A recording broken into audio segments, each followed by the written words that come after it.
Untuk protokol pasar, Pak, sudah kita lakukan sejak beberapa bulan lalu, bahkan sebelum ada protokol itu dilaksanakan, kita sudah sosialisasi kepada pasar-pasar.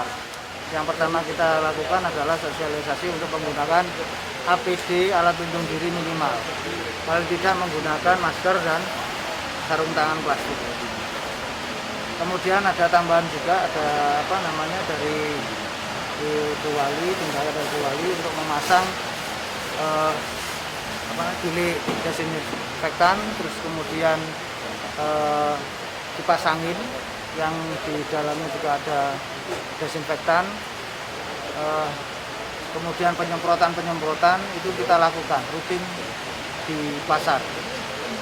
Setelah ada protokol pasar, di dalamnya ada disebutkan bahwa apabila di dalam suatu pasar itu terjadi ada yang positif COVID itu, maka harus ada di karantina. Pasar tersebut harus karantina mandiri selama 14 hari. Seperti itu. Jadi yang kita karantina bukan ditutup. Kalau ditutup itu proses jual beli berhenti. Ini proses dagang masih bisa dilaksanakan, tetapi lapaknya itu harus ditutup. Artinya tokonya harus ditutup, di karantina. Ya, untuk dibersihkan kemudian setelah di karantina itu, kemudian juga diinventaris orang-orang yang ada di sana itu. Kita koordinasi dengan Dinkes, apabila itu memang positif, ya protokol itu kita laksanakan. Sudah ada beberapa pasar Kapasan, kemudian PPI, yang terakhir adalah pasar Kupang Gunung. Kalau PGS itu mall itu sudah ada di Disdap, terus kemudian pasar Krempiang itu yang jajaran itu di bagian pemerintahan, jadi pembinanya wilayah. Kalau Krempiang itu memang yang agak mengkhawatirkan ini Krempiang, karena belum ada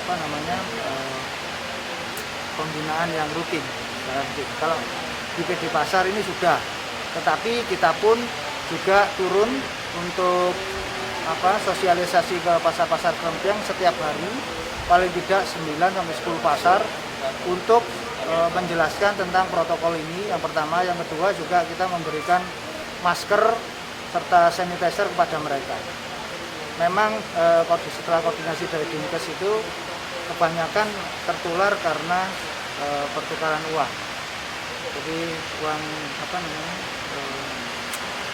kertas sama receh ini yang sangat berbahaya sekali. Jadi kami juga dengan dirut pasar juga senantiasa untuk membuat mereka itu menjadi kebiasaan. Yang belum biasa menjadi biasa itu sulit, karena kita sendiri kalau memakai masker ini, kalau baru memakai setengah jam aja sudah dibuka dan sebagainya. Di pasar pun juga ada kendala kalau memakai masker. Kenapa? Karena pembeli itu tidak didengar oleh penjual. Beli apa itu sulit didengar. Nah, untuk menghindari itu maka PD Pasar dan kita juga sosialisasi untuk menyediakan kertas. Ditulis saja, ditulis apa yang akan dibeli itu, kemudian dilayani. Kemudian untuk uang kertas juga kalau sebisa mungkin kembalian dan sebagainya itu disemprot dulu sebelum dimasukkan ke tas. Dan jangan lupa kalau misalnya pesan kepada pedagang dan pembeli yang ke pasar itu, setelah dari pasar mohon mandi. Mohon sekali-kali mandi, karena COVID-19 ini pengapesannya cuma dua, satu dengan air, dua dengan matahari. Dan air pun sudah ditambah oleh desinfektan oleh PDAM. Jadi kalau dari pasar sebaiknya mandi. Tergantung pasarnya. Kalau seperti Keputaran yang rodok ya setiap hari itu pasti ada Satpol PP, ada kita, ada Pak Dirut, ya setiap hari. Gak gawe mulai. Karena biasanya nyelidung lewat kono, ketemu mulai. Tetap ya ada peningkatan ya, karena memang efek ininya sudah ada, efek tanggung jawabnya sudah ada. Dan juga kita mengukur temperatur di atas 38 nggak boleh masuk pasar, siapapun itu. Sekarang yang tidak pakai masker siapapun juga tidak boleh masuk pasar. Itu yang kita lakukan sampai sekarang. Pak, untuk menghindari adanya tertular antara pembeli dan penjual, apakah akan ada dilakukan misalnya online transaksi secara online atau pembayaran? Itu yang saya maksudkan kenapa pasar itu tidak tutup tapi dikarantina.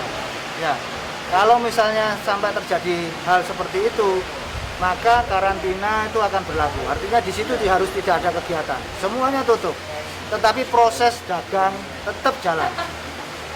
Saya usul itu ditulis HP, nomor HP di toko itu, menghubungi siapa, kemudian itu transaksi masih bisa, proses jual beli masih bisa dilaksanakan. Saya tidak bicara menutup, tapi karantina. Kira-kira itu kapan bisa berlaku untuk transaksi online? Mulai sekarang sudah bisa berlaku ya di pasar. Di pasar sudah ini. Kalau yang punya kita di pasar ada beberapa pasar yang sudah melaksanakan online itu. Di antaranya Kapasar. Pak, ya, jadi sebenarnya yang kita lakukan itu bukan kok menutup pasar, tapi menghentikan operasional pasar. Jadi pedagang tetap bisa bertransaksi, caranya bisa macam-macam, bisa lewat online, bisa lewat WA. Kita kemarin juga sudah memposting nomor-nomor telepon pedagang di websitenya kita. Harapannya ketika pembeli kebingungan, mungkin bisa mengakses ke website kita, kemudian menemukan kontak person di sana. Masalah nanti caranya transaksi seperti apa, saya yakin mereka sudah punya metode sendiri untuk pasar-pasar yang besar, entah di foto, entah video, dan segala macam. Jadi harapannya yang diisolasi itu adalah orangnya dan aktivitasnya. Pasarnya sendiri nggak ditutup. Toh setelah 14 hari nggak ada kejadian, ya buka lagi seperti pasar. Dan harapannya memang nggak ada kasus lagi, karena jika pasar diberhentikan operasionalnya, banyak orang yang akan merugi. Cukup? Ada berapa kira-kira? Sekitar berapa Pak? Kalau Kapasan kemarin 300. Yang kalau Kupang Gunung pasar itu sekitar 600 yang tergabung itu, bukan yang pemilik toko ya. Iya. Tapi kalau yang pasar PPI ini karena jumlah karya pedagang itu cuma 35-40, dia biasanya nggak punya pegawai. Oh, oke. Nggak ada kuli panggul. Kalau ada kuli panggul nggak. Paling yang terdampak yang informal itu cuma kebanyakan tukang beca. Nah, tukang beca itu sebenarnya selain dia nggak beroperasi di situ, dia ya beroperasinya ke lingkungan, bukan mangkalnya aja di pasar.